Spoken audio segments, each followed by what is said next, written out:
From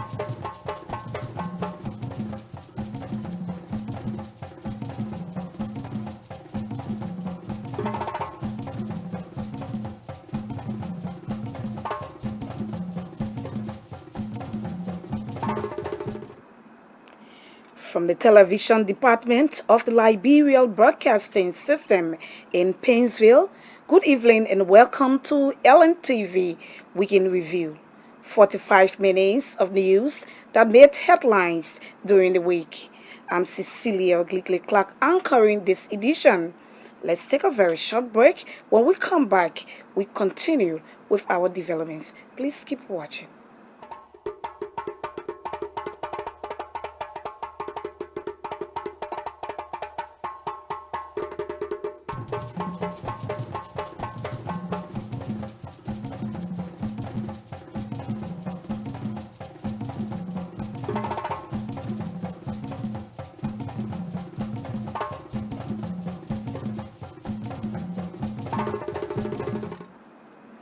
Thanks for rejoining us.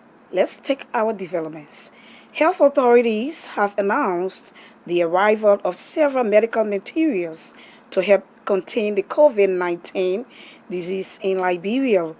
The materials are gestures from friendly governments, organizations, and individuals. Health Minister Dr. Wilhelmina Jala made the disclosure Monday at a special briefing on the coronavirus at the Ministry of Health in Town. Some good news is that we are getting 1,000 test kits from Senegal, 200 from Nigeria. A very kind Chinese entrepreneur donated 20,000 test kits to Liberia, 100,000 masks, 1,000 PPEs, 1,000 face shields, and it will be here within the next 48 hours. Don't hold me to the exact time, but around 48 hours. There are banks and other organizations making donations, and as time goes by, we'll be reporting all of the support that we are receiving. We will try to be as transparent because we do not want people to accuse us as saying that we are bringing COVID-19 here because all of a sudden we want to be millionaires. You have to be alive to spend money. If you're not alive, all of what we are doing will be in vain. No matter how much money you accumulate, if you don't live to spend the money, then all of that is in vain. So again, to my brothers, my sisters, my pastors, my children out there, COVID-19 is real. Let us all join together to fight and beat COVID-19. Thank you. For his part, the Director General Designate of the National Public Health Institute of Liberia, Dr. Musoka Fala, over the weekend gave update on the current COVID-19 situation in the country. This is how serious this matter is. And so we say social distancing currently as a nation and laboratory testing are the gold standard to control this thing. And for social distancing, we all have to play our part. Stay home if you have to do it. If we pay the price, this too will pass over us. That's why it is so dangerous for people that are giving us all the wrong information. We've been able to test 32 specimens since we started. 32 specimen suspect cases that we've tested. And the minister said there have been 3 positive. 2 of them are linked, our index case and the cope of our index case. We are now finding the place he went to buy in the market, where he went to church trying to find everybody the cope. The good news is out of the 32 cases, only 29 are negative. In the new independent case 1 alone generated 144 contacts. We're able to move 22 of those contacts to our isolation center and do their blood and tested them. All goes well, we're going to do most of them all of them are negative inside one case. Today we are going to repeat their test. If they are all negative, there will be 2 negative, then we can send them to be back to our home because we need 2 negative. As I said, the first case, just initial investigation of 102 contacts. we have to fund those contracts and 18 contracts. If you are talking about 200 contracts generated by the first case. Contact tracing on the move, case detection, all we want to do now is to work through all our clinic to set up fewer surveillance. Anyone presenting with fewer and cough needs to be reported. We need to run a 24-hour call center to be able to track fewer. Only by tracking and testing, we'll get a same. Still at Monday's press briefing on the coronavirus in Liberia, Liberia Chief Medical Officer Dr. Francis Keter disclosed that a nationwide training for health workers get underway soon. I said, this is not Ebola. It is a different virus. But at the same time, the more we learn about this virus, the more we begin to look at the best way to approach it. A couple of days ago, Dr. Jerry Brown and Dr. Bala came from Brazzaville, where they underwent training in order to treat patients that come up with signs and symptoms and a way forward. But I think we are planning now on rolling that out to all of our healthcare workers using the TOT letters. So we are going to make a schedule. Within this week, we begin to roll out. But in the process of rolling out, in the training of doctors, nurses, and so forth, there's something that was told to us from day one we went to class. That is, whatever you do, take into consideration universal precaution. And as long as you take into consideration universal precaution, the probability of being infected diminishes. So we are hoping that we continue the universal precaution, but after Ebola, there were a lot of IPC training that was done. So let them continue to do the best they can. And just The Liberian National Police over the weekend urged the public to adhere to all health protocols as Liberia strives to contain the COVID-19 illness. The LNP also warned individuals violating the safety regulations to desist or be dealt with in line with the law. Deputy Police Inspector General for Operations, Colonel Melvin Sacco, gave the caution Monday at a press briefing on the coronavirus at the Ministry of Health in Congotown. As you are aware, the Public Health and Medical Emergency Regulation was passed yesterday, and the LNP decided not to wait to start the enforcement.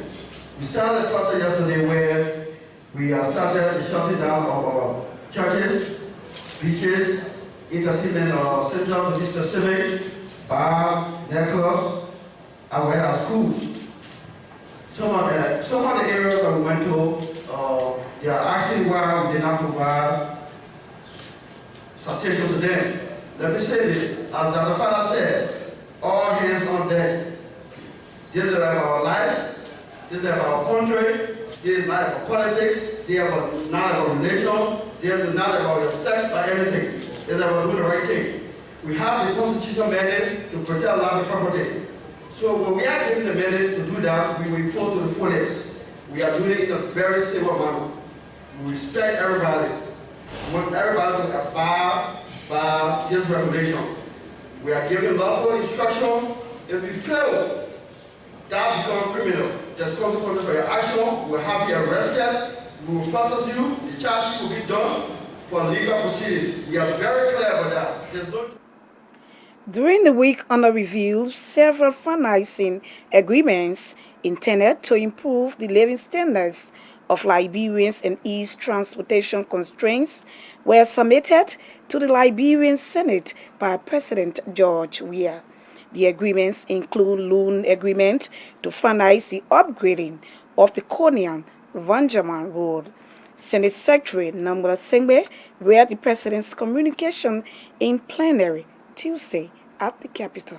Mr. President Protocol, I am pleased to submit to your honorable body for ratification, quote, upgrading of the Konya-Vanjaman Road project loan agreement between the Republic of Liberia and the OPEC Fund for International Development. This agreement is a loan from OFID in the amount of $25 million to contribute to the socio-economic development of the country through a more efficient and integrated transport system. Specifically, it aims to reduce travel time and cost, improve mobility and accessibility, achieve road safety and security, and facilitate and enhance agricultural activities, thereby raising the living standard of the population in the project area. The Konya-Wanyama Road is about 64 kilometers long.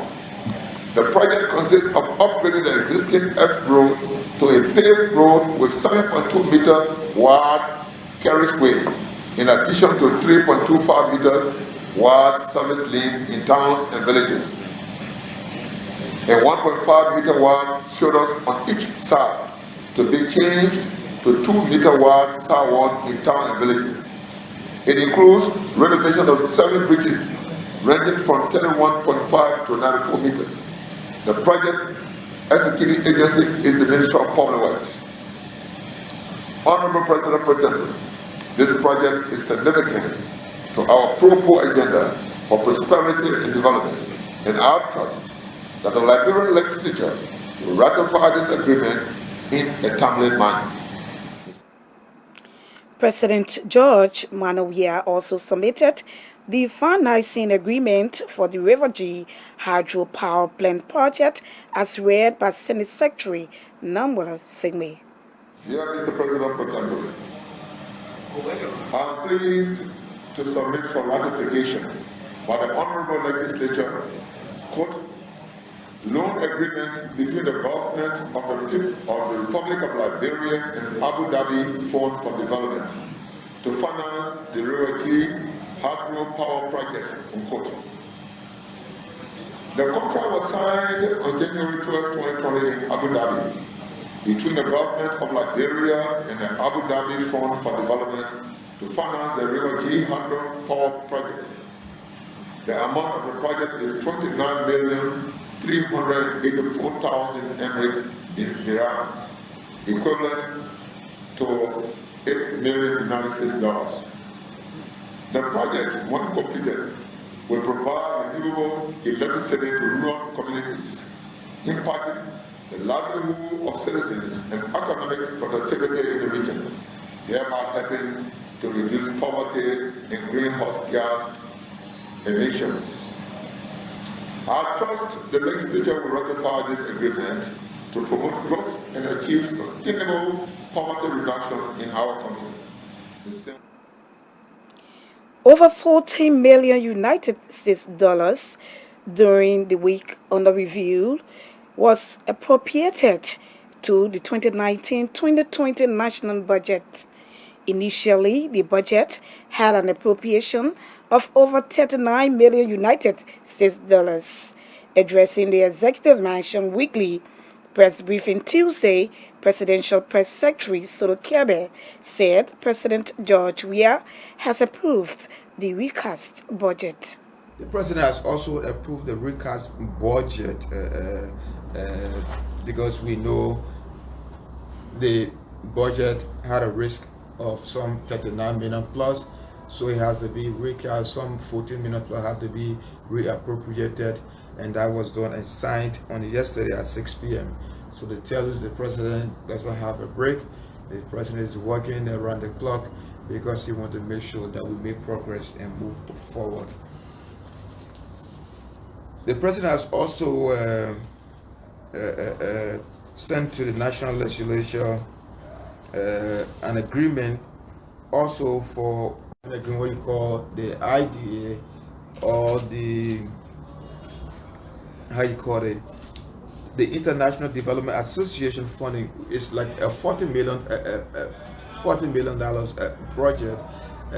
20 million of it would be grant and 20 million will be loan, and Liberia will not have to pay this money until August to be able to pay the money. I'm sure by then at least we would have had a good beginning. We'll have finances in the place, it would have served its purpose. It will be able to even generate. Meanwhile, the executive mansion, through the presidential press secretary Solokabe, has reacted to some concerns in the public about the nationality and independence of newly appointed National Elections Commission Chairman, Councillor Nibusi Wabutuki. Recently, the president made a number of appointments in government, including the chair and other commissioner at the National Election Commission. The president also appointed some other officials, as well as dismissing the assistant minister for information services at the Ministry of Information, Culture and Tourism, Mika, for administrative reasons. And the president is doing the things that he needs to do to make sure our country move forward. The president has submitted a number of instruments to the Senate for ratification. Those included two loans agreement, the loan agreement between the Republic of Liberia and the African Development Fund. The funding from there will help to revive the renewable energy sector and electrification in Liberia. That's a project it is going to fund, and that project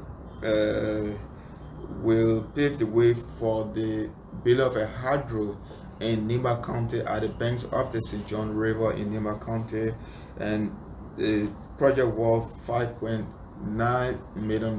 That's the agreement the president has sent to the National Senate. During the week under review, former United States ambassador lauded the government and people of Liberia for the show of support to her tenure as ambassador for the last 4 years. Madam Christie Eder said such support was the catalyst for deepening the ties between Liberia and the U.S., which resulted to the success of her mission. Her statement was contained in a very passionate farewell video message released from Washington on Wednesday. To my many friends in Liberia, I send you greetings from Washington, D.C. On Monday, the U.S. Embassy shared news with you, the Liberian people, that my tour as U.S. Ambassador to Liberia had concluded. As the embassy statement noted, I've been deeply honored to have served in this role for almost 4 years. It was a gift to be asked by my government to extend beyond the traditional 3-year assignment, ultimately having served in Liberia longer than any U.S. ambassador in 35 years. I was touched by your comments about my departure, and I wanted to offer my appreciation and some remarks in return. Let me begin by saying that I'm very moved by your expressions of concern for my health. I'm quite well, but over the past 15 years, I've had 3 surgeries on my lungs. With the closure of international air routes, the U.S. government and I decided this was the right time to transition the leadership of our embassy, which had been anticipated for this May or June. The embassy's very experienced Deputy Chief of Mission, Allison Grinder, will serve as Chargé d'Affaires until there's a new U.S. ambassador. Liberia became like a second home to me, and you, the Liberian people, welcomed me as a sister. It's been the highlight of my career and the honor of a lifetime to have had a small role in strengthening the unique relationship between the United States and Liberia. I'm deeply appreciative of the warm friendship extended to me by the Liberian people. I was able to express my thanks to President Weah and the Foreign Minister on Saturday, and I hope to return to Liberia on a personal visit in the future so I can express my thanks and say goodbye in person to many more of you. Until then. At the same time, the former U.S. ambassador said she trusts the system put in place by health authorities in Liberia and the country's ability to fight and defeat the coronavirus in Liberia. Every country in the world is facing the public health and economic disruptions caused by COVID-19. I'm confident from our work together that if urgent containment measures are uniformly observed by all Liberians, Liberia has the ability successfully to manage this virus within its borders. The pandemic's economic impact will be global, including Liberia. Liberia can emerge stronger from COVID-19 if its people face this challenge united, if political parties and all branches of government work together for the greater good, and if Liberians and visitors follow the advice of the health professionals. I recognize that Liberia faces many challenges and the pace of progress can be frustrating for some. However, recalling just a few of Liberia's successes during my time, I was reminded that as a nation and as a people, Liberia has a lot to be proud of. Liberia defeated Ebola. We saw the successful conclusion of UNMIL's mission, including the transfer of security responsibilities to the Liberian government. Liberia has conducted multiple free and fair elections, including the historic national elections in 2017, that yielded the first peaceful and democratic transfer of power between parties in Liberia's history. Hundreds of kilometers of roads have been built or resurfaced, and hundreds more kilometers are scheduled to be. The Mount Coffee hydroelectric power plant reopened and feeds clean, reliable power to more and more consumers every week. I admire the Liberian people, their resilience, their determination, and their goodwill. Although my new position will... Well, viewers, if you just join us, it's a reminder that you are watching LNTV Week in Review, 45 minutes of news that made headlines during the week. My name is Cecilia Gligley-Clark. Let's take a short break to be right back.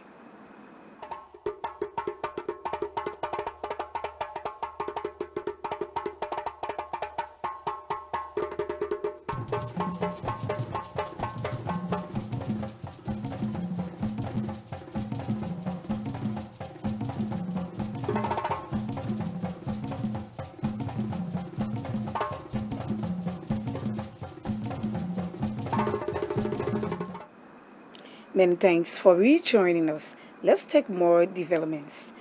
The government of Liberia over the week in review said efforts are being made to avoid the economy running into recession after the coronavirus. It was earlier projected that growth in the Liberian economy will reduce by 1.4% given the prevailing health crisis. But speaking to ELBC Wednesday, Deputy Finance Minister for Economic Management, Augustus Flomo, said government is mobilizing resources to stabilize the economy. Ensuring that the priority we have at hand now is health sector, for example. Okay. So you want to ensure that the health sector get the kind of support they need to have. So in terms of managing our resources, state resources, the goal of the current management of the available resources will be to ensure that the health people get the necessary support. Because if they get the necessary support and they are able to deliver on their technical and professional skills that they have to help us to curtail this thing, then we can now work. We will now go to the phase 2, and this phase 2 is where we're now looking at picking up from the ashes. Let's assume everything as is now, going slow, and then we want so we're planning 2 phases. One phase is to look at the emergency. So those are the effect now we are having. So you want to ensure, of course, people are being paid while the situation is ongoing. So you have to ensure that resources are mobilized, whether from our revenue envelope or from partners that are supporting the government. You heard the last time the World Bank, budget support that we're expecting, that we've been working on with all the reforms the government had done. Like I said, doing some of the research in terms of what we needed to do in the economy, agriculture policy, trade issues, things around commerce and custom code, taxes, all those kind of reform that the government was doing was we were now moving to implement full implementation of all of these things with our group project. Minister Flomo, during the week under review, also assured that salaries of civil servants will be current despite the prevailing health situation in Liberia. So, in the context of providing hope, and confidence that the economy will remain alive during and after the coronavirus event or crisis, as you describe it, based on what everyone globally see as the effect that the virus is causing around the world, you will agree with me that it's truly a crisis. And like it's in any country, we Liberia have experienced a number of crises, ranging from, if we look at our civil crisis, that was an attack of physical arms where people spend time, and during those periods we know the effect. Some of us were relatively young, but we experienced hardship because businesses, economic activities slowed down. Fast forward, we had recovery 2006. We have a first president, female president after the civil crisis. Then the economy begins to pick up again. Then on and on, slowdowns begin to come. In 2011, looking at the numbers that we've seen, the statistics showed that we were having mix of percentages of growth or estimates as to where the economy was going beginning 2011. President George Manoia wants the legislature to rectify the agreement between Liberia and the African Development Bank. The agreement is for renewable energy for electrification in Liberia project. Deputy Chief Clerk of the House of Representatives, Sefa Jipley, read the letter in session Thursday. This agreement was signed on January 29, 2020 between the Republic of Liberia and the African Development Fund to develop a hydropower plant on the Bendi Falls on the Sepal River in Nimba County in Liberia. The amount of the project is 4,590,000 units of account, which is equivalent to $5.97 million US.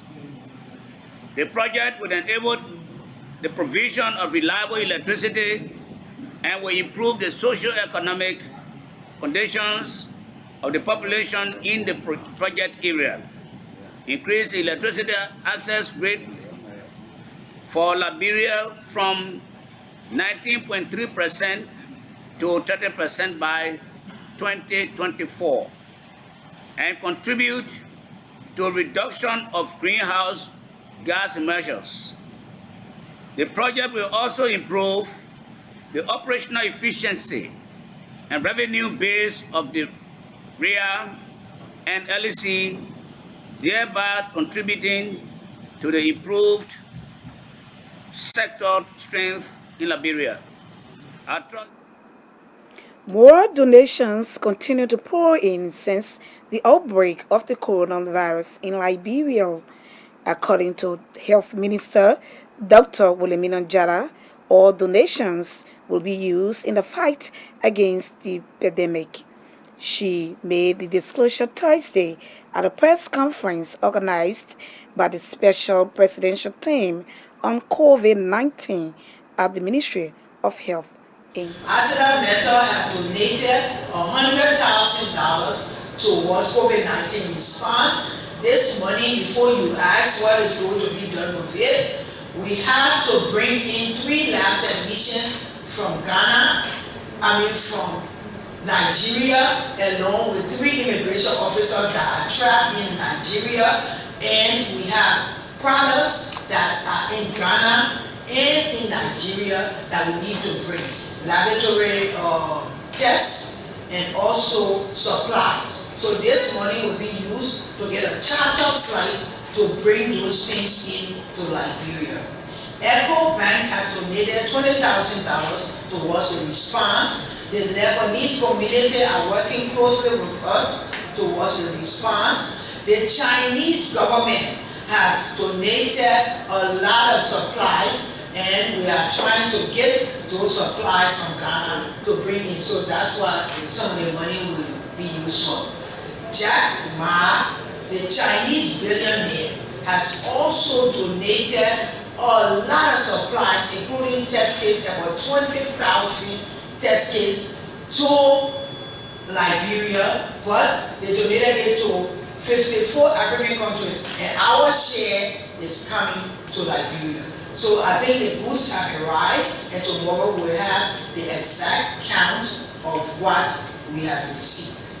To date, we want to continue to encourage everyone to make sure that they protect themselves, because if you don't follow the instruction, things will not be good. We noticed that in the United States and in Italy, where people cross the red line, that's why today you are seeing an increase in the number of cases there. During the week under review, National Election Commissioner Designate Basi Pangbai vowed to reinforce digital reforms at the NEC if confirmed to ensure more credibility of elections in Liberia. He spoke Friday when he appeared before the Senate at the start of public hearings for NEC officials nominated by President George Manawiya.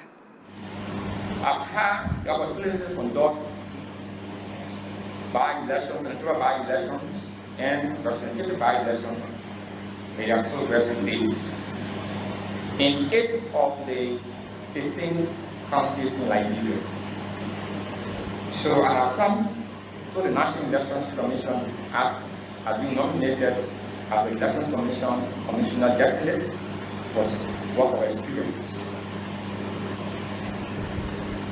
I have a passion for this job as a senior election magistrate and as a commissioner designate, that we work to ensure that our job is free, fair, and credible, so that we can conduct an election, a good election, where all of us will be proud and we sustain the peace that we have in our country.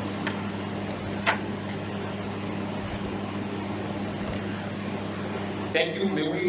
May I ask God to bless us and save our state.